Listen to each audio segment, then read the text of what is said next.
Hello everyone, JP the Third, Vince now, back with you for more Suzerain, and I actually took a break in between recording sessions. I'm just marathon it this time around, like I did for the last 3 videos.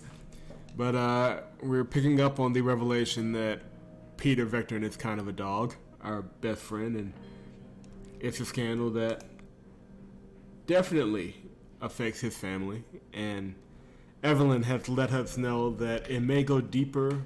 Evelyn and Lucian, because we talked to them both, let us know that this may go much deeper than just one little fling with the secretary. And we're going to get into that today. But first, the news. Geopolitical. Chancellor Hegel has condemned the military alliance between Sordland and Lesbia, calling it a great threat for the people of Eastern Maricopa. He announced that the Voxlandian government is raiding new sanctions against Sordland, which will be aimed at crippling the Swordish economy. Good luck! I don't think it's going to be as effective as you think. Voxland has announced a slew of trade sanctions against us, with increases of up to 30% of import tax on certain goods, along with the cancellation of military arms sales, medical assistance, and other economic cooperations between our countries. The sanctions came as a direct result of the alliance signed with Lesbia. I mean, they can get mad all they want, but you can't be plugged into 2 major capitalist nations and not benefit. Sorry, that's just not how that works. National Business Council requests fiscal conservatism. The NBC issued a warning about the government budget deficit, which occurred in the 3rd year of the administration. Leadership figures from the private and state sectors brought forward complaints that the country could head towards a debt crisis if the situation is left unchecked. Experts have sounded the alarm about a potential credit rating downgrade in this situation if a better balance won't be achieved soon. So yeah, we should be getting some legislation and plans to improve, as I just heard the audio stutter. Hopefully that was just on my end. But we should be getting some legislation and plans to improve the budget deficit. Tax scheme should help us out here a lot.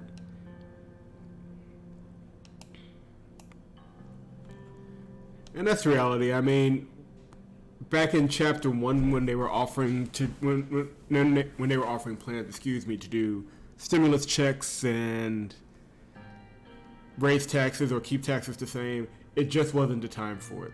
Now that our economy is in a slightly better position, we should be able to put together a decent tax scheme that will correct the budget. And as long as the economy stays in the green and we get the budget under control, we're good. But that's the fun stuff. Now for the not so fun stuff. It was early in the morning after my talk with Peter. The sun was just beginning to peek over the horizon. The room palace was empty save for a few cleaning staff. I entered my office to find Lucian already waiting for me. Mr. President, thank you for meeting with me at this hour. I couldn't sleep anyway. Very well. I'm pleased that you chose to call me after your conversation with Mr. Vectern last night. Although I was already aware of his illicit relationship with Miss Suna. I figured as much. You do know everything that goes on in the palace after all. Lucian smiled. On its own, given Mr. Vectern's established reputation as something of a playboy, the affair is unlikely to cause much damage. However, a more troubling possibility has been brought to light. A recent conversation with Mr. Hailstone, a whistleblower from Roomberg, revealed the presence of a spy within the Maroon Palace. I believe Miss Suno is our mole. She has been using her relationship with Mr. Vectern to gather information.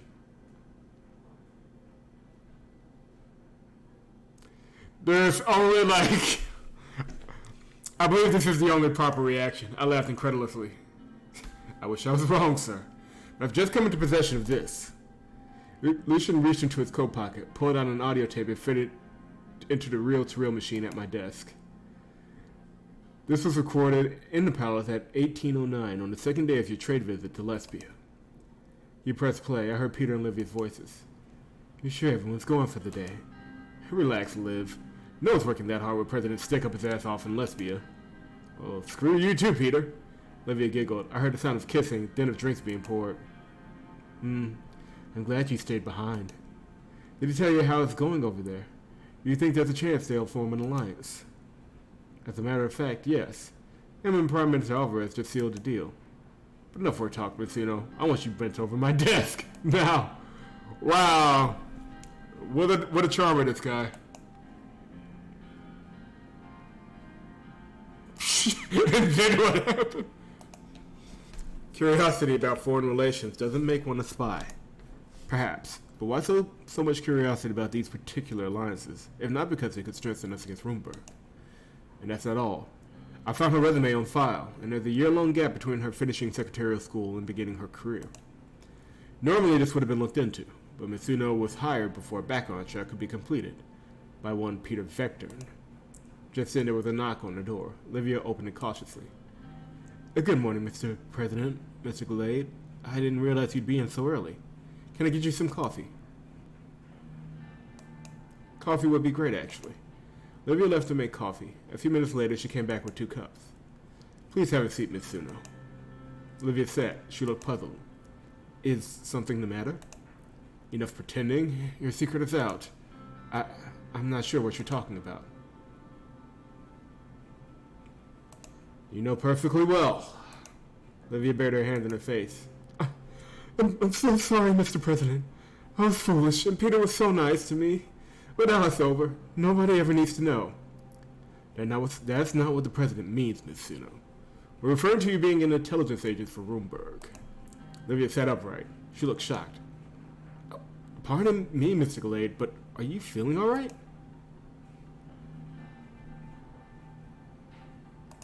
He's fine. What do you have to say for yourself? Mr. President, I understand if you don't want me to keep my job, but why smear me with such outlandish accusations? Miss Suno, indulge me for a moment. What were you doing in the year 1951? Olivia's face flushed. If you must know, I was working as a cigarette girl at Porto's. It's a Lockwood saloon. I was saving up so I could afford my own place in Horsford. Here's the proprietor's number if you need to double check. Yeah, no, don't worry, we will. She scribbled a telephone number on a piece of paper. Lucia snatched it up.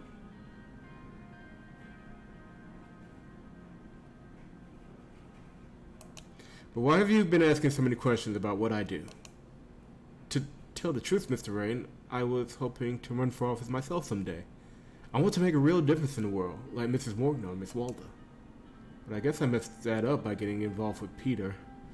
Now they're all just going to say I slept my way to the top. And you're questioning Peter about Sordland's potential alliances. I told you Wait, how do you know about that? With a loud pounding on the door, Peter barged in without waiting for an answer.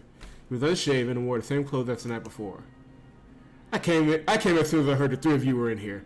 Anton, what the hell are you doing? I told you I had this under control. Sorry, Lucian already found out. Peter took a seat on the far end of the sofa. He looked over at Olivia and noticed her troubled expression. God, why involve her? This is my mess. She did nothing wrong. Well, there's a small chance she could be a spy. What? I have reason to believe she has been relaying information to Rumberg. Information that you leaked to her in your carelessness. We should rewound the tape and play it again. As Peter listened, his eyes widened in disbelief. Lucia, you rat bastard! You've been bugging my office! I want to say obviously for good reason, because he wasn't wrong. I'm sure there's an explanation for this. While Peter and Olivia were glaring at Lucia now, he looked unrepentant. I have noticed the Vice President's behavior in becoming increasingly erratic and unprofessional over the past months. I want to get to the root of the cause. So you wiretapped your own goddamn colleague? And for what? Have you been getting off on this, you pervert? Certainly not. I believe that along with the Rumberg whistleblower's admission that there's a spy in the palace and certain gaps in Miss Suno's resume. This tape makes a compelling case to investigate the Secretary for espionage. Whether or not the investigation yields positive results, Mr. Vectern ought to be held accountable for his willingness to divulge such sensitive information. Not to stand trial, or at least resign. Peter's jaw dropped. Olivia stood up. If I may, Mr. President, I've been paying attention to what goes on in the palace, not because I'm some sort of agent, but out of genuine interest. Hard as that may be for you to believe, Mr. Gallade. She scowled at Lucian and turned back to me. And for what I've seen, this man has been attempting to undermine your vice president at every turn, perhaps with the goal of replacing Peter himself. Nonsense. Lucian's been nothing but loyal. Loyal to you, it's true. He can never stand me. Lucian frowned. My personal misgivings about Mr. Vectern aside, I will never do anything to harm this administration. Mr. Vectern, on the other hand, has at best committed adultery and at worst delivered state secrets straight into enemy hands. Who could I believe? Lucian, can I speak to you alone for a moment? Peter and Olivia exchanged worried glances before exiting my office. What are you going to do, Mr. President?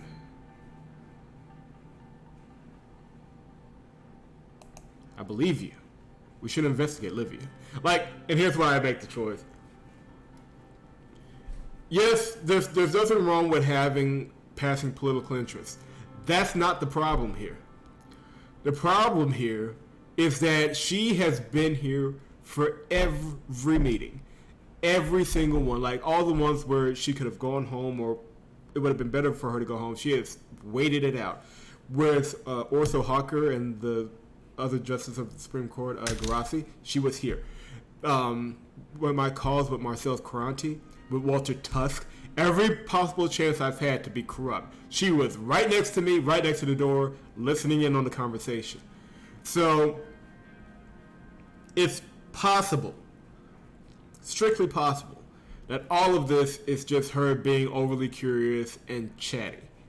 But the reality is, we don't need to know whether or not she's a spy because she slept with Peter. We need to know whether or not she's a spy because of how many times she could have caught us with our hand in the cookie jar if we were corrupt. That's why we need to know. Lucian breathed a sigh of relief. I appreciate your trust in me. And Mr. Vectern, what will you do about his willingness to compromise Sordland security at the drop of a pencil skirt? That may be my second favorite line in the entire game. My first one has yet to be revealed.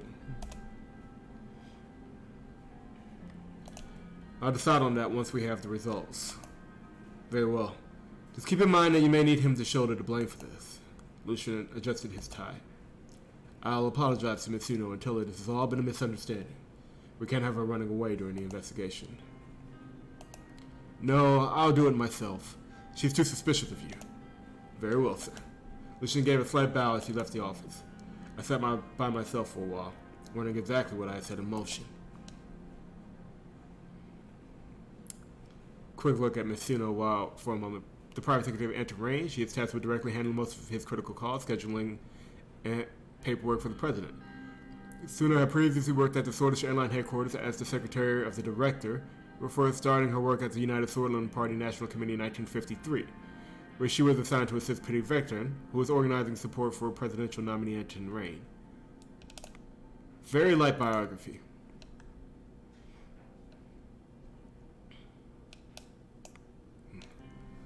Oh yeah, if Evelyn still was a journalist and worked at the paper, she would have a field day with this. No warming up in the bullpen, I suppose. Several days had passed since I ordered the investigation into my secretary, Olivia Suno. Both Peter and Olivia had been acting unnaturally nice to me, believing I'd let them off the hook for their affair. They seemed to be avoiding each other in the hallways, though. I was just settling in behind my desk when Lucian knocked on my door. Sir, a moment of your time. Of course. Lucian entered my office and closed the door behind him. Our security team traveled to Lockerland to speak with the owners of the pub Mitsuno named. They confirmed that one Olivia Suno had worked there. Their description of her did not match that of your secretary. However, it did match that of an unidentified corpse that washed up in Linkirk Bay 2 months before your inauguration.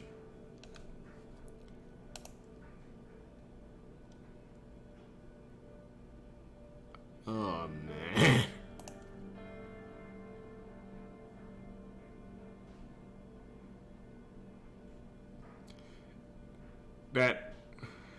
That does track.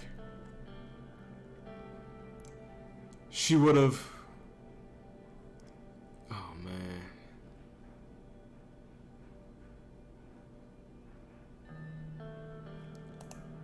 That was Olivia Suno.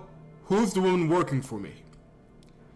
Further investigation by operatives in Roomberg matched Miss Suno's description to a woman named Alana Vance, lesson graduating from Crim's Red Political Science Institute. Excuse me. Our whistleblower from Roomberg recognized the name Vance as belonging to a deeply embedded covert agent, although he had previously assumed it was a man. Alana?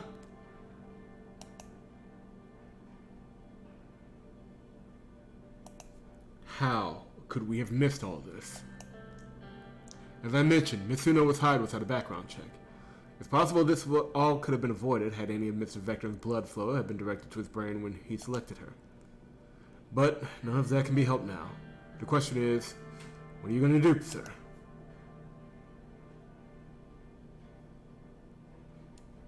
I'm going to have you.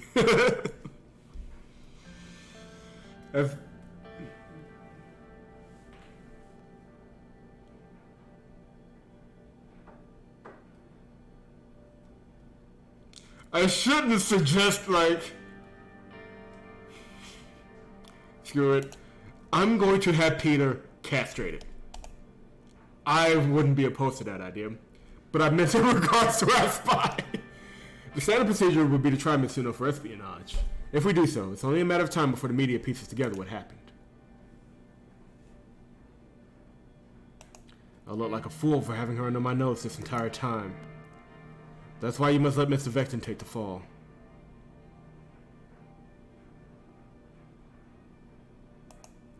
This is my fault as much as his. I should have suspected something. You can share the blame, but you have to prepare for your public opinion nosedive. But please, take a moment to think about this. Mr. Vectern put you in danger by failing to order a background check on your closest personal staff. He betrayed your confidence to a woman with whom he was committing adultery. And would you do the same for your so-called best friend? No, I wouldn't. Lucian sighed. I am your chief strategist. I have advised you on what I believe is the best strategy. But of course, the ultimate decision is yours.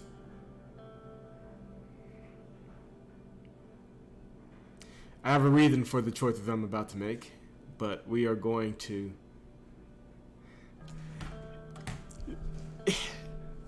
Lucian is right. We have and will be a much better friend to Peter than he has been to us. And sometimes that's just how it goes in life. Sometimes you get into relationships where you're the better person. And you just gotta roll with it. I will shoulder the blame along with him. Lucian looked as he was about to object one last time, but instead smiled thinly. Very well. I shall write a statement for you to read at the press conference. I will leave you to handle Miss Vance. With pleasure. Lucian nodded and walked out. I called Carl Greiser from my desk, and explained the situation. After a few minutes, I rang for Olivia. She entered my office. Is there something you need, Mr. President? It's been a pleasure working with you, Olivia. A barely perceptible flash of fear crossed her face. What do you mean, sir? I nodded towards my office doorway. Carl Greiser was standing there alone with two of his guards, blocking the entrance. Alana Vance, you are under arrest on suspicion of espionage. Please come with me. Her eyes darted around the room. What the hell is going on? Mr. President, have you let Lucian get into your head? I thought you were smarter than that. If you thought I wouldn't trust my closest advisor, you were the stupid one. Carl's been grabbed her arms and began dragging her out. I am mad that Lucian isn't here to watch this, though. No! No! You can't do this to me! Peter, hearing her cries, rushed out of his office. Liv? What the hell? And what's going on? Olivia, tell Peter who you really are. I won't say another word without a lawyer present. She looked Peter square in the eye. Accept this. You're a sad old drunk and a lousy lay. Honestly, if I were a Roomberg spy, I barely have to do a thing. You two have Sordland right for the taking. She straightened up, ran a hand through her curls, and allowed Carl to lead her away. Peter sank to the floor in front of me. And what the hell just happened? I'll tell you in my office. Feel free to take a moment first. Once Peter was in my office, I shut the door and explained everything Lucian had told me about Olivia. And you believed him? Well, better safe than sorry. Especially after what she called me. At least we finally have this ordeal behind us. Let's get on with running the country, shall we? Actually, I have to tell you something. Yeah, what is it? You look like shit. Why did you take the rest of the day off? Peter looked at me gratefully. Thanks, Anton. I do need a little time, but I promise it's going to be a whole new me from now on. I watched him leave. A whole new Peter. I hope he was right about that. I can't force it. He should resign, but I can't make him resign just yet.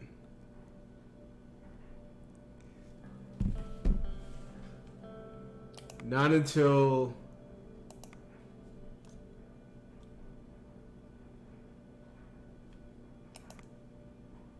National security breached, yeah.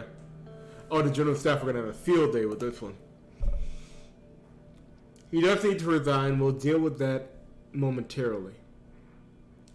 But first, I couldn't force him to resign without him taking the full blame. So, I need him with me just for a little bit longer.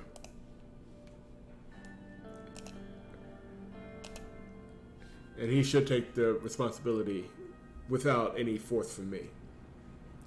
It's a little Machiavellian on my part, I'll admit to that. Being nice to him knowing that I'm just going to sit there and make him feel guilty. It was the morning of Olivia's trial, and hordes of reporters were gathered in front of the state courthouse. Peter, Lucian, and I stood by the entrance. Lucian had helped break the news of my secretary's arrest. Now the media was beginning to question exactly how a Runeberg agent had been able to infiltrate the Maroon Palace. It was time for me to deliver an explanation. A podium with a bank of microphones awaited us on the courthouse steps. Peter looked uncertain. I told him I would be doing all the talking today. You're on your own, Mr. President. I'd advise you to keep your responses as brief as possible. I nodded. Peter took a deep breath. Together we stepped behind the podium. The reporters clustered around us and started shouting questions. Thank you for coming.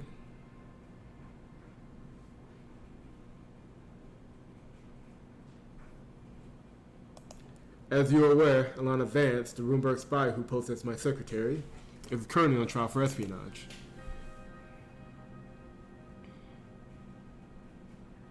Rest assured, Runeberg will be made to answer for his latest affront to our great country.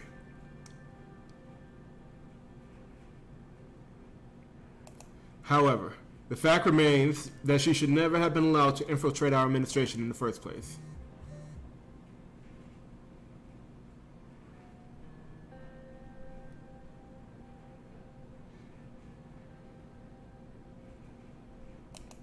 That she was able to do so solely due to the carelessness on the part of myself and Vice President Peter Vectern. The journalist gasped and murmured. Peter turned to face me, his mouth hanging open.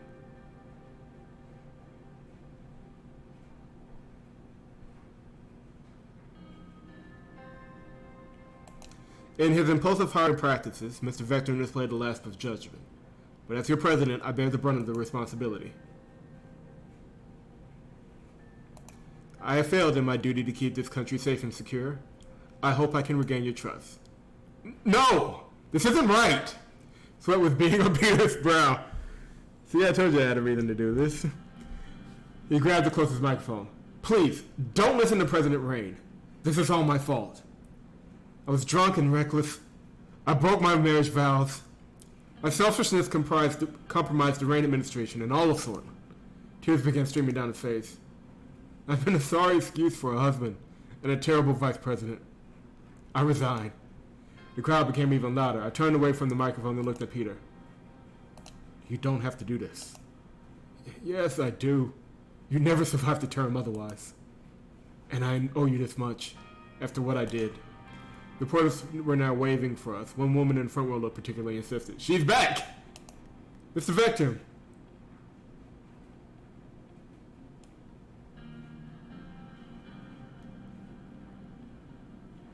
We'll let him take it.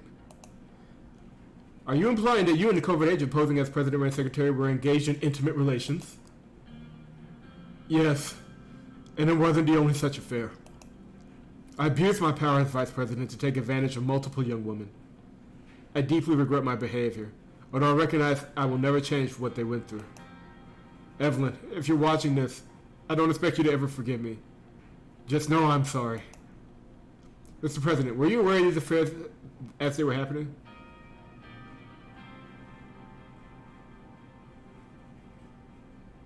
I have my suspicions, but that would imply that I could have dug into it and didn't do. It's just best for me to shut up. I gestured to Lucian in the press conference. Lucian interjected. Neither the president nor the vice president will be taking any more questions. Thank you. The reporters reluctantly dispersed. Lucian, Peter, and I looked at each other for what seemed like an eternity. Finally, Peter lowered his eyes. I guess I'll go to the palace and start packing my things in. Goodbye, Peter. See you around, Aunt. I watched Peter descend the courthouse stairs to his car. Mr. Vectern certainly made a scene, but it appears that you will make it out of this unscathed. Of course, there's not a matter of replacing both your secretary and your vice president.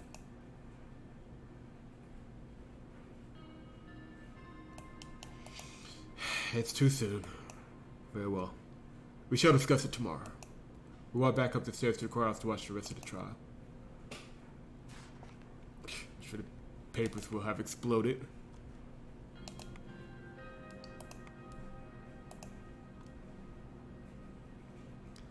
She served as president and secretary until 1956, when she was arrested after her identity was uncovered by a state investigation. She is being held in Antel Rock Prison. Peter Vectern is sort of part of a politician and the former vice president of Sordland. He could have been president. He could have been president. That's the thing that kills me.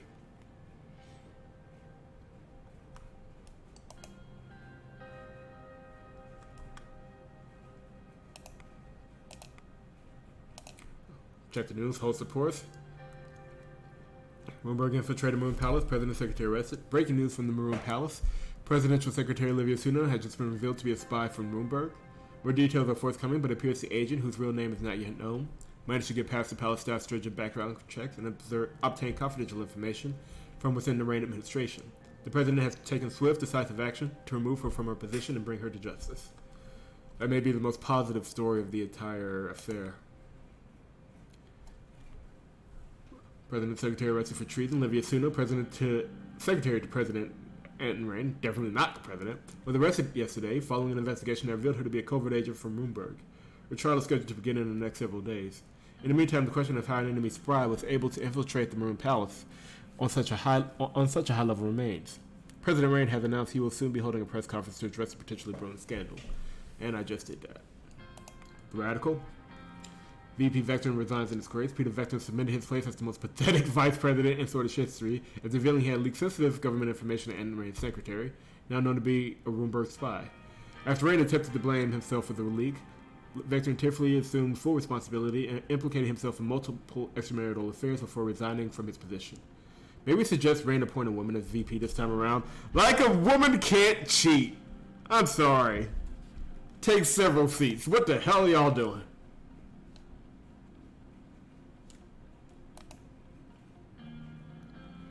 Well, we'll take the women's rights situation first, then we'll take care of the vice presidency. I was sitting in my office. I looked at the clock. 2:26 p.m. It was almost time for my appointment with Ciara on women's rights. There was a knock on the door. Ciara entered the room with folders in her hand. The door did not close behind her. Monica entered the room and stood next to Ciara. I'm sorry. What?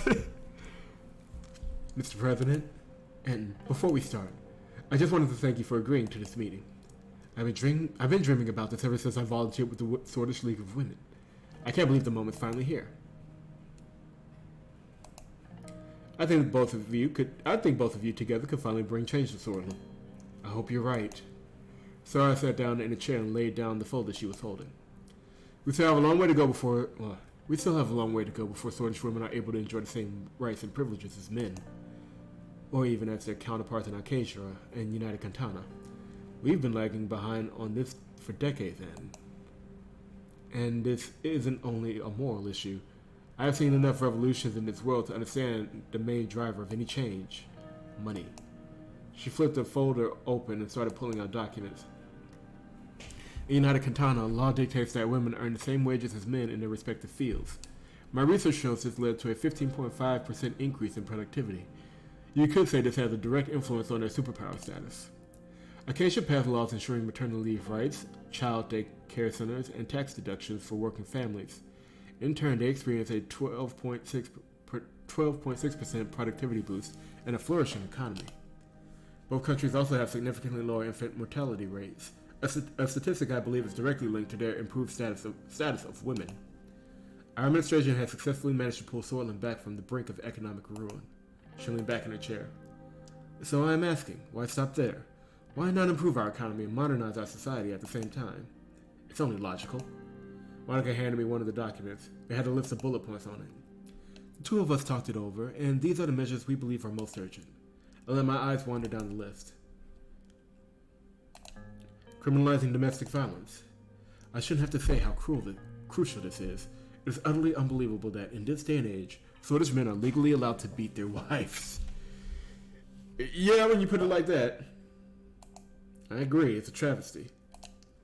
I'm happy we're on the same page. As incidences are especially high within Bluish communities, I would also advocate for setting up a special domestic violence task force in collaboration with Bluish women's rights organizations. Monica looked at her strangely. Are you sure that's something we ought to focus on? The Blues are different. They have their own rules. I love how nobody's an angel in this game. Nobody. And it fits the time period. Like, everybody has their own beliefs that are not exactly kosher. Like, it's easy to look back on this 60 years from now and say, oh, that's racist. But it fit. It fits the time, and frankly, it's not too different, unfortunately. Monica, I'm surprised at you. We can't let women suffer under the patriarchy, no matter their ethnicity. We should lift up all Swedish women, Blues included. We can discuss the particulars once the law has passed. Support for working mothers. Sierra nodded. It simply isn't fair that women in the workforce are punished for having children. Remember when I told you about Janice? My friend who basically got fired for being pregnant? That would never happen to a man. Paid maternal leave in state-subsidized daycare centers would be key to keeping more mothers employed.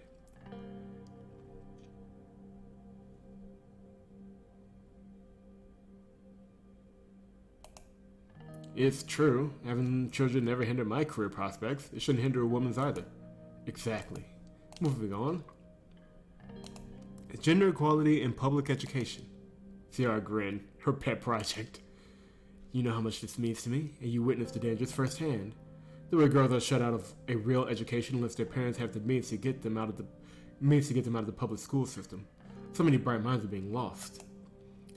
I wouldn't entirely demean the old system, Ciara. Diana still loves her handicraft classes. I'm not saying we take those away. Maybe boys should learn handicrafts too. Monica burst out laughing. Imagine Frank in an apron. We've had this conversation, Ciara. I'm entirely on your side. Good. Then we see eye to eye on the matter. Equal treatment in the workforce. That's an easy one.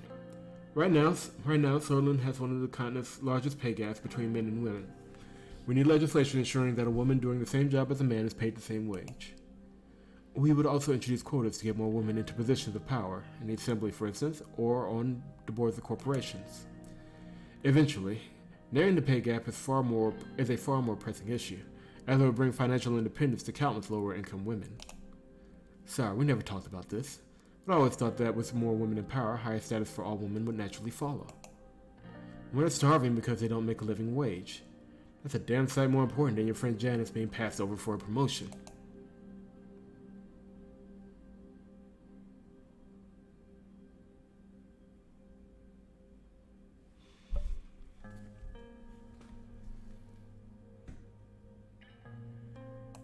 I don't see a problem with quotas, but tackling the pay gap is more urgent. Monica gritted her teeth. Thank you, Mr. President. That covers all the subjects. What are your thoughts so far?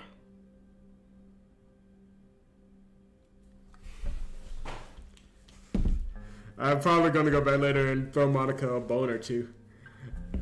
Although I want to assure my wife I am nowhere near CR's type. You made a good case for all these changes. Thank you. If we can pull these off before the election, the Rayne administration will make history.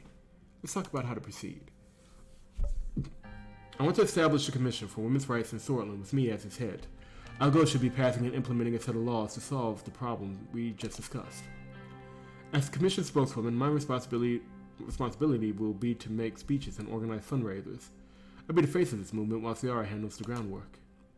If I can show that the First Lady is behind this movement, many women will feel encouraged. So I gestured down at her outfit, especially those who aren't keen on pantsuits. The organization's name will be the Commission on the Status of Women. It's going to be damn hard getting your laws past the Assembly. I know, but even a watered-down version will be better than nothing. Mr. President, I know we've had friction in the past, but this has nothing to do with the failed education reform. This is a completely separate topic, and it should be handled as such. One more thing to consider before making your decision. This could help silence any of the public's lingering questions regarding your Vice President and Olivia Suno affair. You have the chance to be a hero. Think about Diana and her future. I hope you make the right decision. They rose from their seats expectantly. I took a few minutes to think. I will support the creation of the commission and support your bill in the Assembly. Monica turned to her. That's all the excitement you can muster? You did it! We did it! Monica hugged Ciara. She smiled uncomfortably. It's not over yet, Monica. The true battle is in the Assembly. We will celebrate once it's done. I'll start gathering names for the commission tonight. So I started collecting her documents. She and Monica headed towards the door. Monica paused before leaving. I love you, Anton. I'll see you at home. I could hear Monica and Ciara talking excitedly to each other as the door closed behind them. I looked out my window over the city of Holsword. It was a clear day outside. Okay. Normally I don't do this. But we're gonna run that one back. I have time to run it back. Fantastic. Because I was while thinking about it, I do think I can get I'm pretty sure I can get quotas.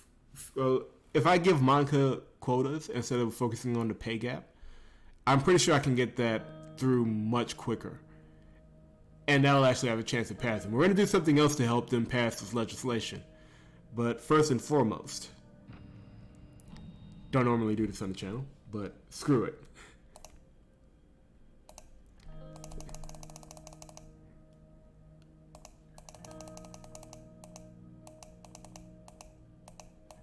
My channel, I do what I want.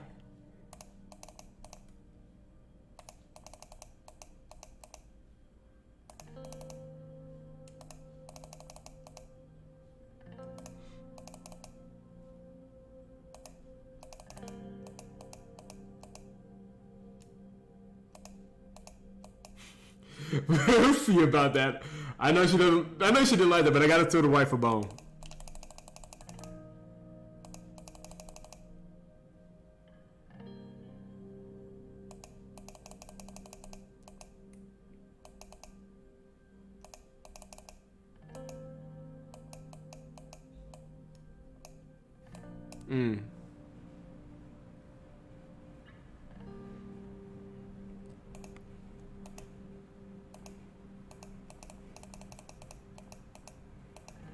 There you go. Kind of breezed through it that time, but I do think that quotas will be easier to implement, and it'll look easier on the bill. It's one thing to say, hey, we want more women in positions of power. We're already halfway there, so getting all the way there will be easy enough. It's a whole other thing to say, hey, let's make sure everybody gets equal pay. It's like she said, it's too close to millennialism. It will not go through. But this has a chance. Now, the most influential women's rights NGO, the Swords League of Women, is organizing a massive fundraising campaign to raise awareness of Sword Society has reached out to us personally for private donations. Yeah. Take my money, why not? Rayne makes a donation to the Swords League of Women as Swordish women continue to march for equality, and Rayne showed his solidarity by donating a large sum to the Swordish League of Women. This was not only a generous gesture. It marked the first time a president of Sordland acknowledged and personally supported the women's rights struggle. reached for comment, a spokeswoman for the League, expressed her gratitude to Rayne while emphasizing that new policies will help the women's cause much more than finances. And Rayne donates to support women. Will policies follow? Is it femme washing or the real deal? Is femme washing an actual term? President Rayne made an unusually large out-of-pocket donation towards the Swedish League of Women, but has yet to budge on women's rights policies. Some rights defenders argue that the issue has always been on his agenda, but has to take a backseat as other more urgent priorities sprang up during the first half of his term. This donation could be an indication that they're right, or an empty gesture made to placate them without angering Rayne's conservative base.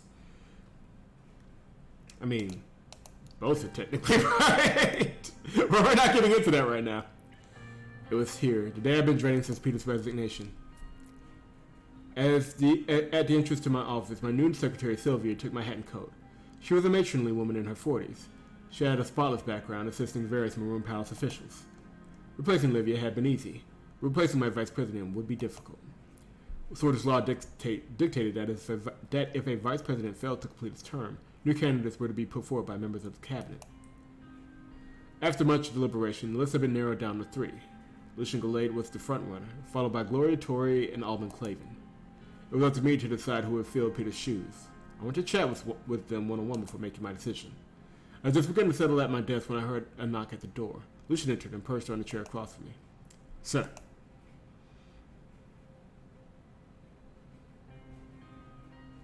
So, Vice President Gallade, what do you think? You already know what I think, Mr. President. In my current capacities as Chief Strategist, I have evaluated the experience and capabilities of your potential Vice Presidents. Objectively, I am by far the most qualified candidate. I would advise you not only to think about our long history together, but also the many crises I have helped shepherd through your term. I helped shepherd you through. I won't say much beyond that. I believe my work speaks for itself.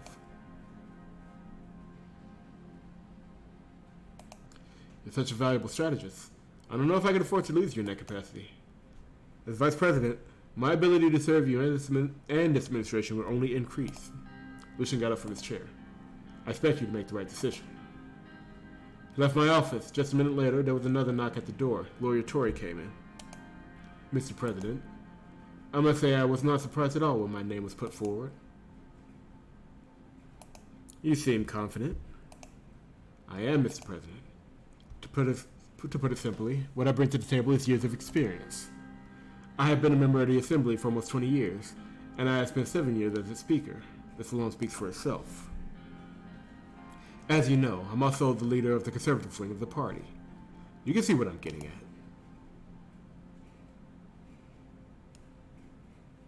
You become the Vice President, and I get the votes from the Conservatives.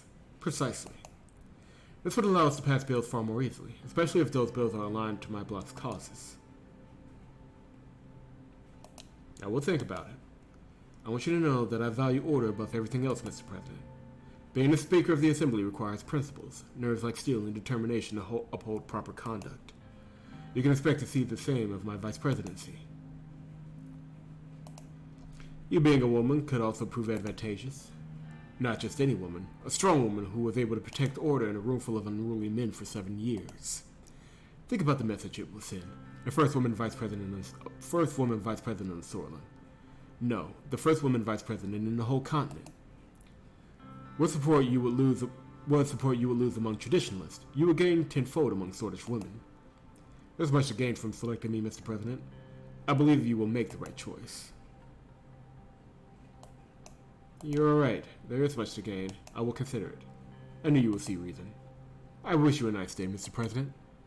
Gloria made her way out. A minute later, there was another knock on the door. This time it was Alban Clavin's turn. Greetings, Mr. President. It's a great honor to have been chosen as a candidate. Really terrific. Let's talk. As you know, I represent the reformist wing of the party. What Sordland needs today is not only to catch up to our more modern neighbors, but to surpass them. I believe we can do that. No, I'm sure. However, this will only be possible if we set aside our differences and unite as one. This is the outlook I wish to bring to the position of Vice President, so that Sordland can excel and soar to new heights.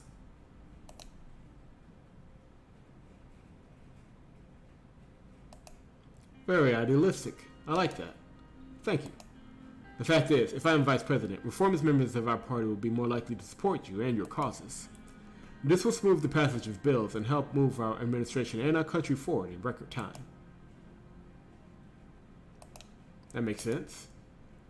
What this country needs is more dynamic, youthful leadership. Look at you, President Rayne. You became the youngest member of the Assembly and completely rejuvenated Swedish politics. I want to do the same. We need to be able to take risks to make gains, and that is only possible with a forward-looking perspective. There, I've stated my case. I trust your judgment. Thank you. I will consider what you said. Thank you, Mr. President. Alden got up and left. I leaned back in my chair, thinking about the pros and cons of each of my vice presidential candidates. I could almost hear Peter's voice in my head, laughing at the absurdity of my situation. But of course, he wasn't there.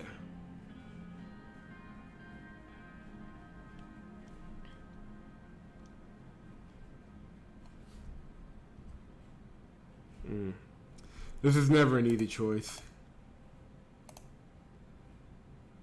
The vice president position remains vacant after the events of the scandal and have yet to be filled by a capable person that the administration and party can trust. Several options have been laid out by the cabinet, and we need to make a decision immediately. So,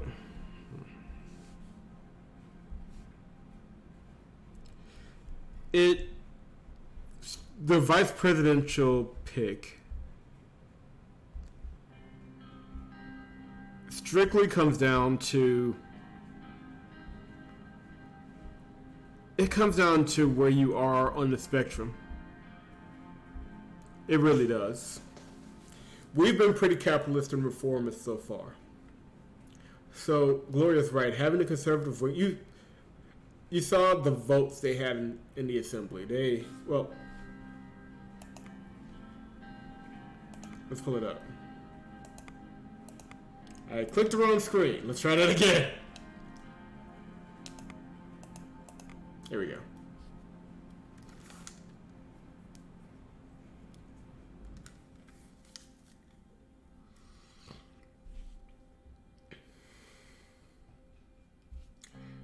I never trust my choices whenever I do this. Come to this part of the game. I never do.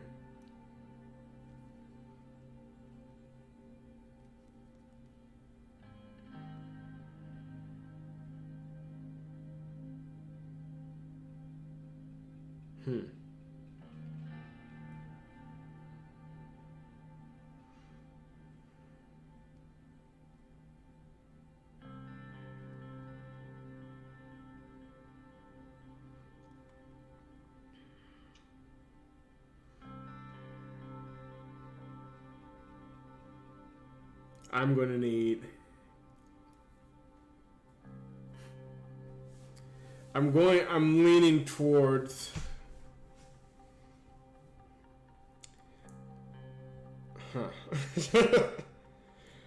I have not made up my mind. That's the correct thing to say in this particular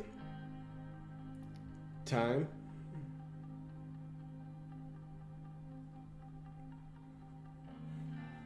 Because they all have their benefits, but I'm trying to think ahead in the best possible way. You know what? I apologize. I'm going to be a complete jerk right now, be a massive dick, and we're going to end the video here. Yes. I'm ending it on a cliffhanger.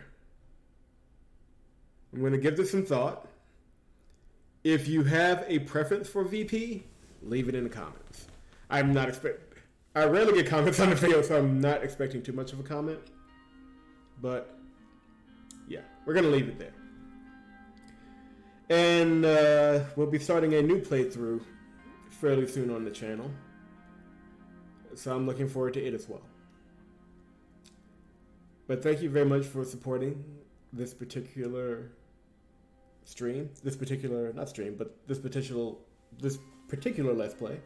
I'm going to give this some thought, and in the next video, we will pick a vice president. Leave a like if you've enjoyed the video. Subscribe to the channel if you have not thus far.